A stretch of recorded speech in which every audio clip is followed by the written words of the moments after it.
jatuh pada hari Jumaat. Akan berlaku lah apa benda lah apa semua ni. Saya kata no comment. 2012 ke 2011 duk bincang tentang kalender masyarakat Mayun.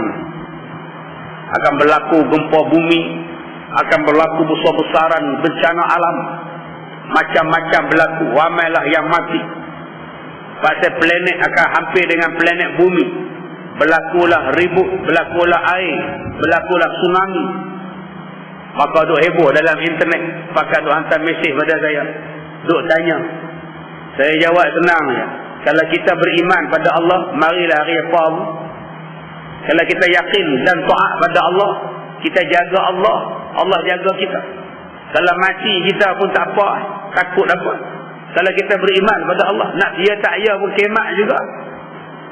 Jadi kita duk tunggulah detik 2012. Tak payah duk tunggulah 2011 ke tahun depan ke apa ke.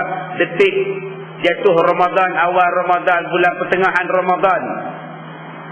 Dia kata jatuh pada hari Jumaat. Tak apalah tuan-tuan, jatuh-jatuh pergi lah.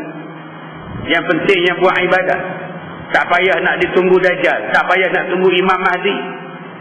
Ya tak ya pun Imam Mahdi sampai, ya tak ya pun Dajjal sampai, ya tak ya pun Nabi Isa akan turun.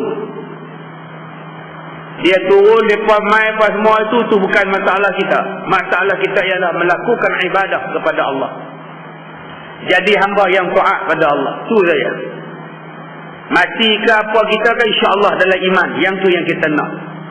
Pasal banyak orang yang duk tunggu. Ada yang dulu duk tunggu Imam Mahdi. Lambat dengan Imam Mahdi nak sampai, lah dia mengaku dia Imam Mahdi. Selesai masalah. Tak payah tunggu lah, hang buat ibadat sudah lah. Dia tunggu tak buat ibadat, rugi lah. Buat amalan, buat persiapan untuk menghadapi kiamat. Baik, sekarang kita masuk tajuk yang baru. Sifat-sifat Dajjal. Bab ma jaa min fitnatid Dajjal. Bab yang datang ia pada menyatakan fitnah Dajjal. Macam mana rupanya fitnah Dajjal ini? Yang ni saya dah urai sedikit dulu dalam kuliah kita bulan 7 dan bulan 8 yang lepas. Ketahuilah wahai saudaraku, dikehendaki dengan maksud fitnah Dajjal ialah haru biru dan kesusahan dan kesesatan ke atas umat manusia diperbuatnya. Masalah 244. Kata dia Dajjal ini bila sampai, dia menyusahkan kita. Kita ni jadi haru biru. Berapa banyak yang fitnah Dajjal ni tuan-tuan, masyarakat jadi haru biru. Dan kita ni pun senang percaya pada fitnah, pada rumus. Tuan-tuan ingat pada tahun 2000, bila kita masuk alaf baru 2000, kita sebut Y2K. Seluruh dunia heboh tentang Y2K. Komputer akan jadi lari. Sebab tarikhnya akan menjadi 000. 2000, 2000. Daripada 1999 jadi 2000. Semua nak kena upgrade. Komputer upgrade, virus, Y2K. Semuanya pakat takut silap. Di barat mereka duk supply gas bawah tanah menggunakan komputer. Alamat sekian mereka takut gas meletup. Sampai terbang pun takut lari. Kereta api elektrik takut. Semua takut. Orang Malaysia pun takut Y2K. Beratus juta untuk menjaga supaya tak jadi virus Y2K. Bila masuk tahun 2000 tak ada apa. Y tak ada, tu tak ada, K pun tak ada. Tapi duit dah habis beratus juta. Haru biru dibuat. Serupalah dengan berbagai-bagai rumus yang dijangka berlaku macam-macam. Dulu heboh tentang matahari, bulan dan bumi duduk setentang. Duduk dalam keadaan yang sangat dekat, yang setentang. Maka akan menimbulkan matahari, kata bumi, kata dia akan berhenti bergerak. Bumi berhenti bergerak sebab bulan, matahari dan bumi berada pada satu garisan yang sama.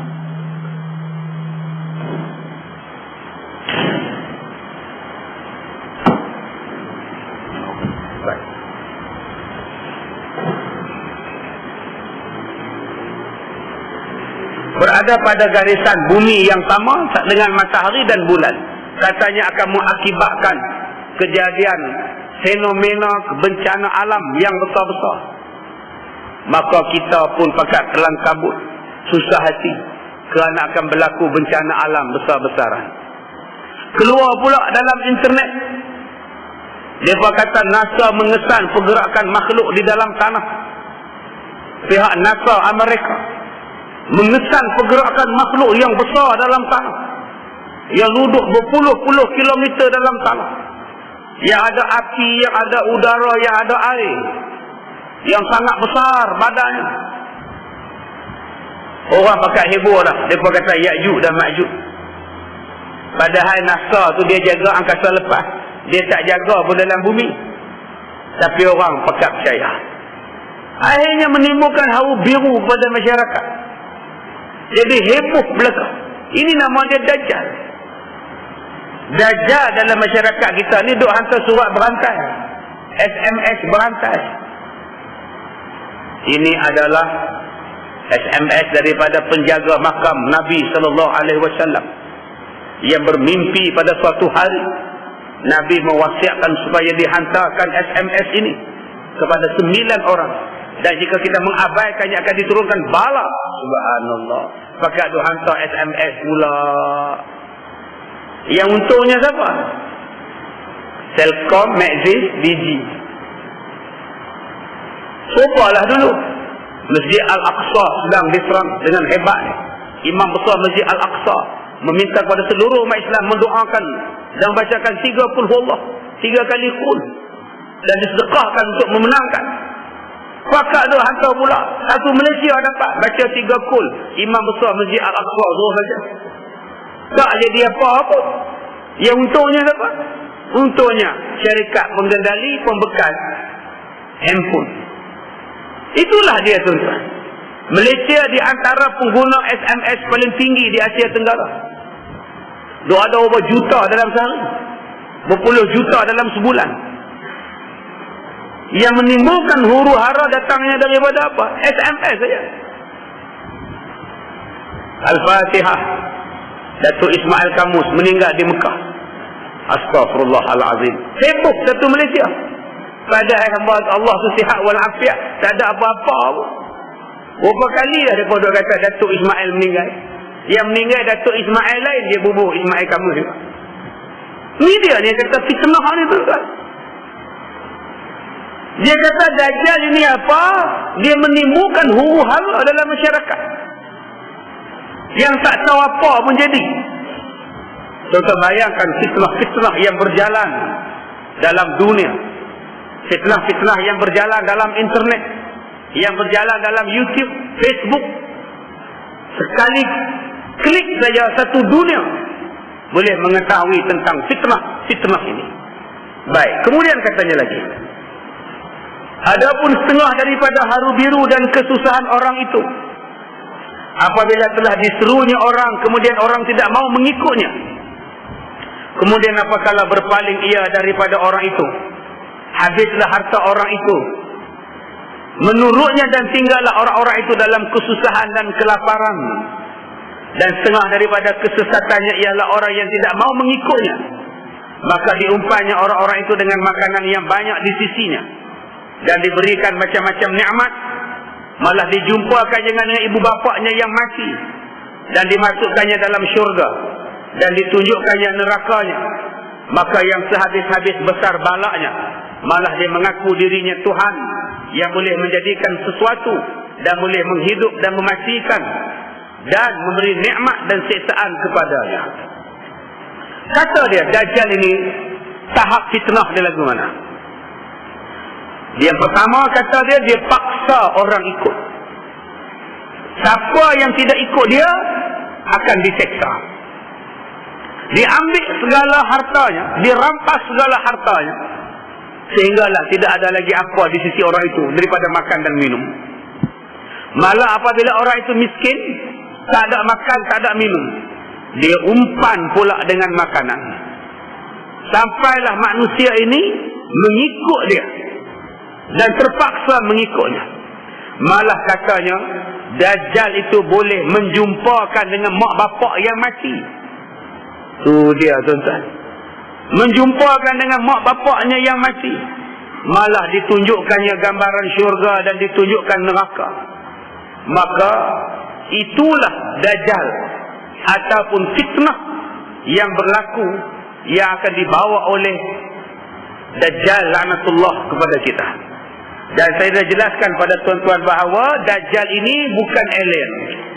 Dajjal ini bukan makhluk asing. Dajjal ini adalah manusia biasa.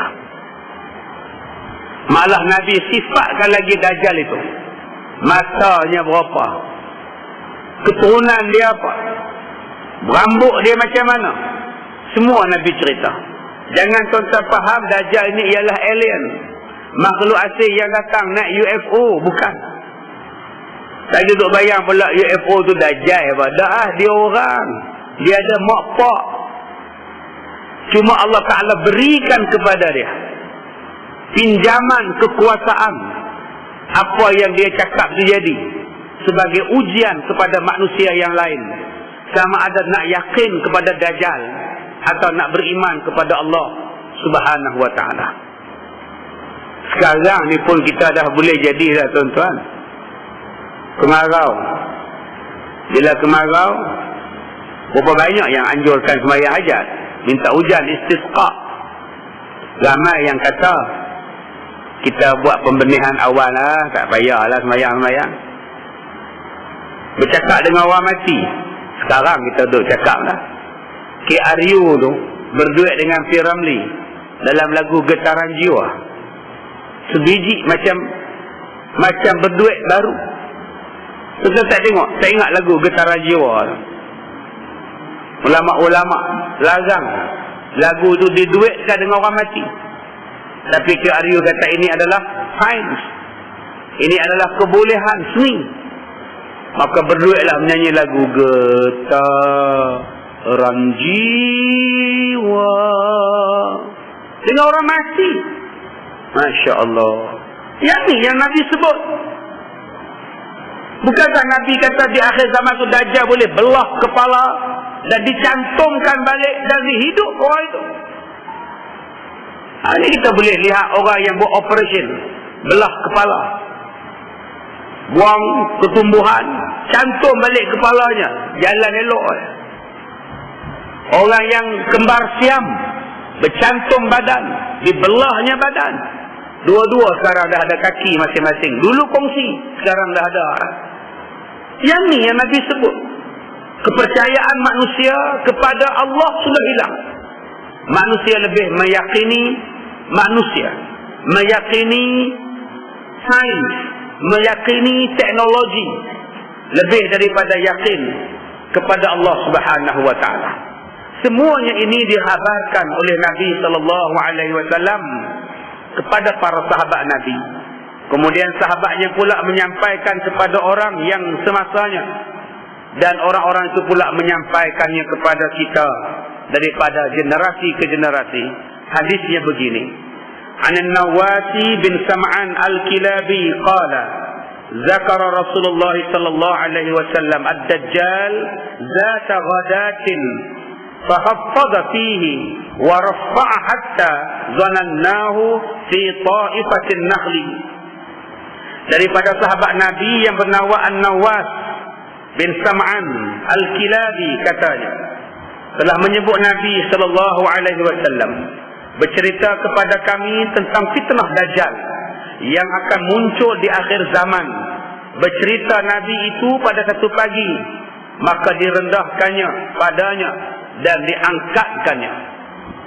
Kadang-kadang Nabi cerita dengan pelan, kadang-kadang Nabi tinggikan suara dia, nak cerita dengan penuh perasaan tentang fitnah Dajjal ini.